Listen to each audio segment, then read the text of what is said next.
Kumpulan penjenayah ini dianggap licik dan juga bijak dari segi perancangan dan juga modus operandi mereka ketika merompak persis filem Hollywood.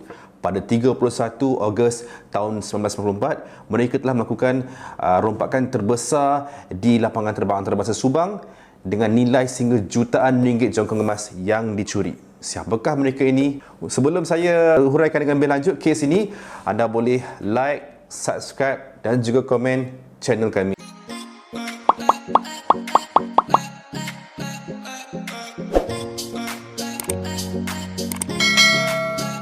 Pada tahun 1994, geng Mamak, mungkin ramai yang dah kenal geng Mamak ini daripada cerita orang dulu sehingga sekarang. Pada 31 Ogos 1994, geng Mamak ketika itu melakukan rompakan pada waktu subuh. Difahamkan, biasanya kalau hari mereka selalu orang, khususnya pihak kuasa, polis dan juga mereka-mereka yang berkawan inilah, selalunya mereka akan sibuk dengan persiapan hari kemerdekaan, biasalah 31 Ogos kan. Jadi pada pagi itu mereka merancang untuk merompak jongkong emas yang ketika itu terletak di kompleks kargo di lapangan terbang tersebut. Jadi dia orang ni bijak sebab apa? Ketika pihak polis sampai, sebaik daripada ada yang diterima, pihak polis telah menjumpai pengawal keselamatan 3 orang ketika itu yang telah pun diikat namun tidak dicederakan. Mereka ni bijak dan ketika itu polis tanya siapa yang masuk dan siapa yang merompak. Pengawal keselamatan tersebut mengatakan polislah merompak. Bayangkan betapa hebatnya diorang ni sampai mereka ni melakukan penyamaran dengan memakai baju polis sehingga mereka dapat menipu pengawal keselamatan mengatakan bahawa mereka adalah polis. Bayangkan impak diorang tu dan bagaimana bijak mereka merancang plan tu daripada awal sehingga ke akhir. Dan difahamkan nilai jutaan ringgit jongkong emas itu berjaya dibawa lari keluar tanpa sebarang tanggapan selama beberapa tahun.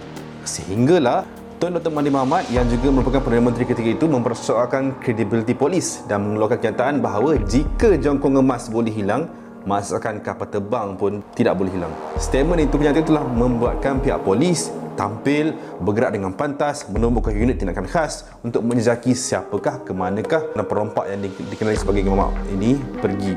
Dan ketika itu jawatan rasa khas ini diketuai oleh 2 orang anggota polis, iaitu Pegawai Penyiasat Azian Anan dan juga abangnya iaitu Superintendent Abidun Adnan, dan mereka ini dikenali sebagai adik-beradik Anan yang mengetuai kes ini sehingga kan dan mereka menyiasat semula semua CCTV dan hasil sesuatu mendapati kes ini meragui bahawa yang mencuri itu merupakan anggota polis.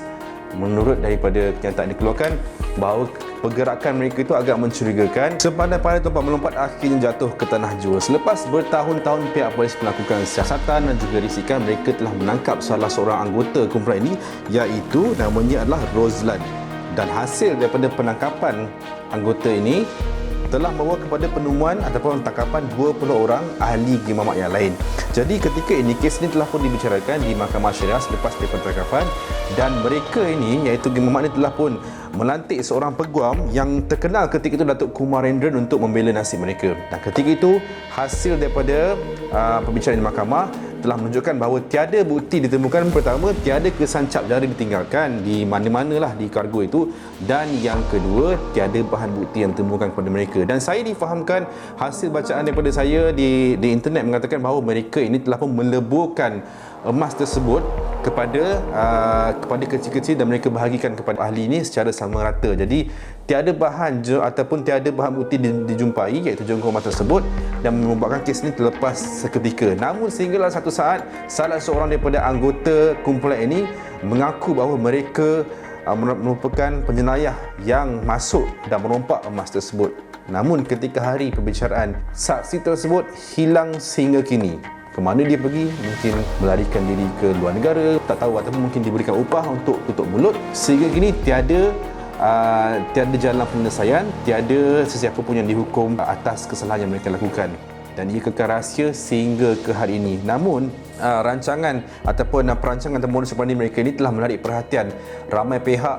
Crime Investigation Channel, iaitu satu TV station channel, untuk menerbitkan rancangan mereka yang bertajuk Brotherhood of the Bandit. Penganalisis jenayah iaitu Kamal Effendi telah pun mengeluarkan kenyataan ataupun telah berkongsi pendapat dan juga idenya bahawa geng Mamak ini, mereka punya pemikiran dan juga perancangan mendahului daripada pihak polis. Dia punya perancangan tu sangat teliti.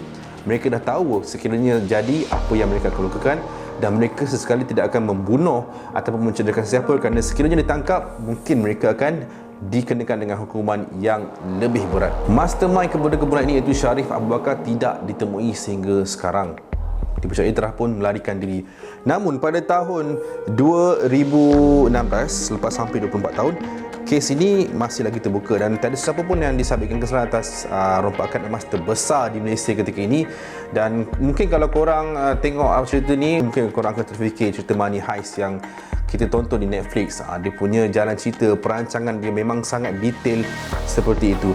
Baru-baru ini terdapat rompakan bank yang pihak polis telah pun menyuarakan pendapat merupakan antara anggota ahli geng mamak yang masih berbaki, yang masih lagi melakukan rompakan, dan kesemua mereka ketika itu telah pun ditembak mati.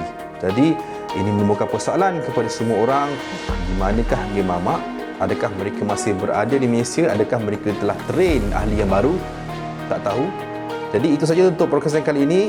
Okey, untuk kes-kes jenayah seterusnya, jangan lupa terus subscribe channel kami, like dan juga tinggalkan komen. Itu saja. Assalamualaikum.